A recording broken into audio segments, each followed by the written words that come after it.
But does the strategy change if it's a B2C brand to a B2B brand? See, I'll tell you, the strategy only changes from company to company. Okay. I don't think so. It has to do anything with the industry. Category, okay. It depends on what that business, what that organization, what that brand wants to do. Based on that, you will see that brand acting accordingly. Do they want to really talk about employee comms? They will.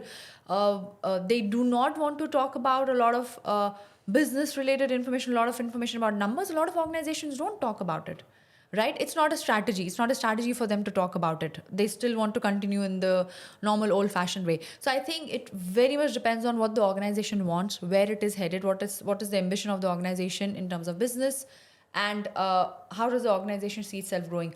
Obviously, if you compare industries, there is a difference. If we assume that these three companies have the same mindset, have the same strategy, obviously then there is a difference in the communication that you do from B2B, from B2C, from an FMCG, from a more consumer marketing point of perspective. In FMCG, you will talk a lot to your consumers, right? You will be positioning yourself as a brand which is closer to people for whatever they are selling, whether it's oil, whether it's soap, whether it's your spices. They will be talking a lot to your consumers. You will have a lot of influencer marketing happening. You will have a lot of buzz happening in your Carrefour kiosks. You will have a lot of comms going out on from farm to table, right? How we bring it in, and how is it good for you? How is it healthy for you?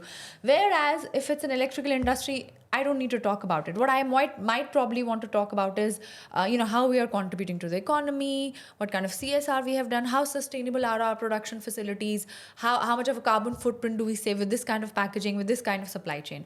So this is what would change there. And then you have these SMEs, right? We started the conversation before that on that. So I think SMEs, again, depends on what industry they fall into, but SMEs, I think, like to do everything, but they cloak everything together in one shot, because we understand the resources are limited, finances might be limited for whatever reasons. So they have one shot to tell their story, and they want to tell the story from all angles in one go. So I think they mix a lot of things and they talk about it together. So I think communications, for me,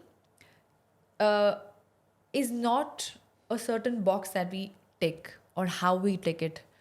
What's important is that the organization, the business, understands that why do we want to communicate and what do we want to communicate. I think everything else follows after that. Every business has a set audience, and then obviously the reason to communicate more is to get more people to listen to you, more people to hear you out, and more people to notice you. That is one common aim of us communicating, whether it's corp comms, internal marketing comms, anything that we do. So I think it depends, as I said again, on what the organization wants to do and where they want to go.